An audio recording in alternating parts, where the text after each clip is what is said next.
Well, here at the Oil Council now, I'm joined by one of our favourite commentators, Ramin, who is the Regional General Manager for Halliburton. And the reason that I like talking to you is because in your position, providing oil services and backup services for the industry, you're in a pretty good position to give us your view about what's really happening in the country. Obviously, the low price environment is not helping, but what's your strategy for helping Africa's economy to grow? Well, thanks for that introduction, first of all. Yeah, I mean, the reality is that we've been through these cycles before. There's been ups, downs, and as an oilfield service company, Halliburton needs to work with its client during the high times and the low times.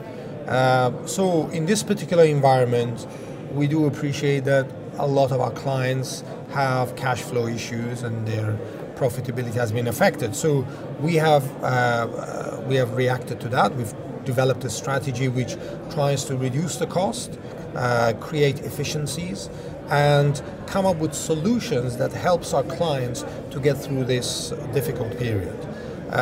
Across Africa, we have bases, we have operations, we have people, and all of them have now been trained and organized in order to deal with this lower oil price environment. But what do you think that the countries themselves should be focusing on in this current environment? And obviously you have strategies for helping them to cope, but is it right that they should just be focusing on cutting costs? I think the reality is that the value in our industry, in the oil and gas industry, is dollars per barrel or dollars per barrel of oil equivalent. So yes, I think they should be looking at costs, which is the numerator. And as I said before, we have developed efficiencies and introducing technologies and solutions to help them with that. But they should also look at the barrel, which is the denominator, so it's dollars per barrel. Again, we have come up with technologies, solutions. We have come up with collaboration and methods that we can do risk and reward and ensure that this dollars per barrel, the total value, is addressed. So cost reductions, I can fully understand, but let's not lose sight of the barrels and the reserves and the production rate, which is really the lifeblood of our industry. Yeah. And obviously the potential fortunes do vary depending on the geography of where you are. But where do you see as the biggest opportunities in Africa? I mean, in comparison West Coast, East Coast, Western Africa, Eastern Africa, where do you think there are the greater potential for the kind of growth that you're looking for? Okay, so I would say overall, I've looked at North Africa, East Africa, West Africa, South Africa, and of course Central Africa. And overall, I would say Africa is underexplored from an exploration point of view. So there's exploration potential all around. There are parts of onshore Africa that was probably because of the conflict zones or political issues were not explored, so they're opening up.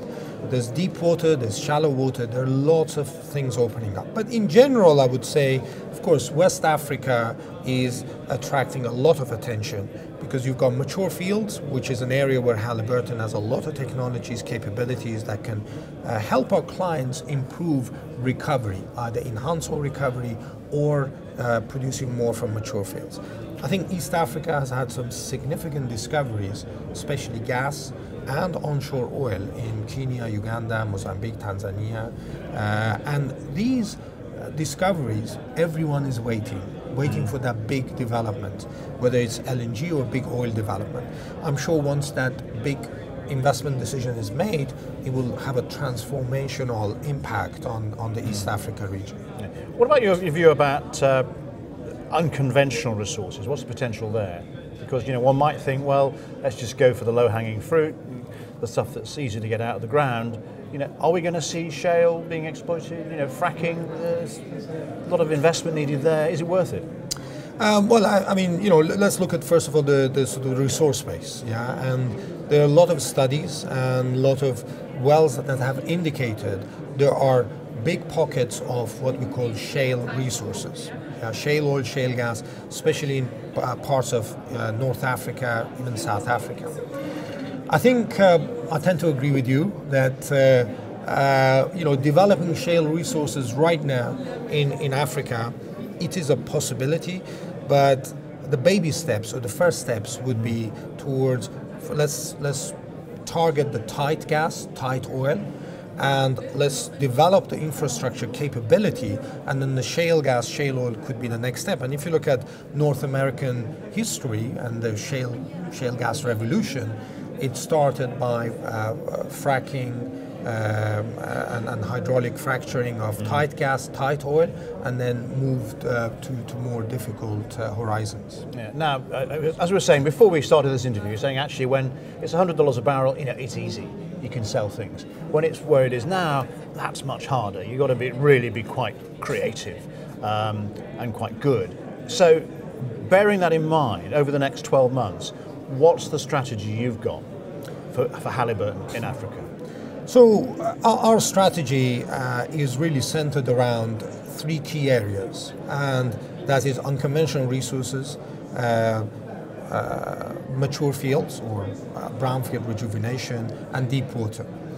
And I think that's an area where, somewhere like Africa, you've got predominantly a lot of mature fields opportunities. You've got exploration in deep water and onshore, and I think those are the areas where we can add value to our clients by bringing solutions, technologies, and capabilities in order for them